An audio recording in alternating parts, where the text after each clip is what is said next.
What boot should I get? This is a spring of 2024 cross-country boot gear review. There are so many choices. Hopefully this video can help narrow down your decision. I'll be pointing out the most important things that I'm looking for when I'm trying to buy boots, and I have some unique preferences, what I like in a boot, and for me it's really hard to find out the information that I like to look for a boot when I'm just shopping online. Over the last 4 years I've tried a lot of boots. I tried Salomon and Rossignol as well, which I don't have here on the table. I've returned those. To not bury the lead, these Alpina boots are my current favorite boots. My preferences for why I choose certain boots might be not what you want, so keep that in mind. Maybe you would choose a boot for a reason I don't want it. And with all these spring of 2024 gear reviews I'm going to be doing in the next few weeks, I currently have no sponsors, so I'm not affiliated in any way, no sponsorship in any way. So this is about, it's very important I make these videos right now while I'm unsponsored and it's just unbiased as possible. So with that being said, I'll get right into why I like these Alpina boots the best, why I will be training in these, racing in these, and hopefully getting the Alpina Elite 3.0 boot. I don't know how to get my hands on that boot yet. I'm going to be trying. That's the World Cup level version of this boot. This is the Pro Skate. This is far better boot than any other boot that I've personally tried yet. I've tried quite a few in these last 4 years. So what I love about this boot is that despite how this toe looks like in a pretty aggressive bend up, this is actually the flattest boot on a ski I've had in years. The last time I had some flat boots on skis were these older Madshus models. You can kind of see this slightly thinner wedge under the toe. But so many models, and these atomics also not as big as you would see in something like this Fischer boot. While it doesn't look too much bigger than this Alpina, the way that these boots sit on the ski, there's quite a large wedge under the toe. And that's something that I just despise. That drives me nuts. Many of you might be familiar with the pink wedge that was going under a lot of the Rottefella bindings, or those Madshus, the binding plate systems that could slide on and off. And you put a pink wedge under there and it would wedge your toe up. The company started just building that into the boot and having a little bit of a wedge under the toe. And it gives the ski, and as you put your foot down, a little kind of a squirt forward feeling. It gives it a little kind of false sense of glide. But then as you try and ride that ski and push off it, your toes are a little up. So you either it puts you a little behind, or you have to use a little extra shin angle, as in your shin and knee have to flex a little more forward to overcompensate for that elevated toe position, for the glide to feel right. For me, in my opinion, for how I ski. Some people still like them. A lot of people still like a toe wedge. Some people like that feel. I don't. And so I've been looking for a new boot, a modern boot, for a while that has had that flatter sole feel. And these boots have a higher heel. The heel piece on the Alpinas is larger than on the Fischer. And so maybe that helps that flatter ski feel. And I also love how that heel sits on the binding. It feels like a lot of control. Feels like a lot of good stability, a lot of balance, how I prefer it. That's something I've been looking for a long time. I got my hands on a pair of these Pro Skate, which I ordered in a size smaller than I usually order in all the other boots. And that fit me perfectly. Again, just my experience, so careful. But I love the sole, nice and stiff. I love how I feel like I get stability and power transfer, able to push off the whole foot for a longer period of time. And I feel like I get plenty of stability and power transfer from this cuff, which I love. And I'd love to try the Alpina Elite 3.0, because apparently it's just a lighter, better, more power transfer version of this boot. Now, as far as comfort goes, it's not the most comfortable boot I've had in the last 4 years. I have had to majorly optimize for comfort 4 years ago. So always feel free to customize your equipment and make it work for you and whatever you have going on with your anatomy. But now that my feet are healthy enough to handle it, this is actually the first boot I've had in 4 years where I don't feel like I have to cut the insole or modify the tongue or the lace setup in any way. I literally, right out of the box, feet in, and I'm a huge fan of how my skiing feels in these boots. And I will definitely be training and racing these for a long time. As I've gotten healthier, I've had to not make such crazy modifications to my boots, and I was able to use some boots like this, these Fischer Carbon lights.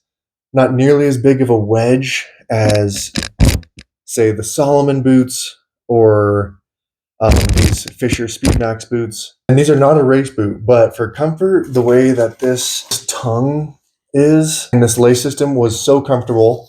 Again, not best for performance, but so comfortable. Could put so many miles in. I love the way it skied. I just like the action of these boots. Really felt like these picked your tips up well. These were probably the best boots I felt for tip responsiveness. The downsides being because of how comfortable they are, there's a lot of material in here to absorb a lot of water. So if you're in slushy conditions, wet conditions a lot, these can get pretty freaking heavy. and these do get a bit narrow in the toe. So with that being said about the pros of these boots, then I can kind of contrast with some of the other boots here. And so the Atomic boots, these are not the World Cup level boot.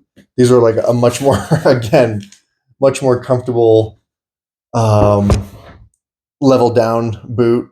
Still a raceable boot, still a good boot. The Atomic, I like that. Again, flatter on the sole, which I liked.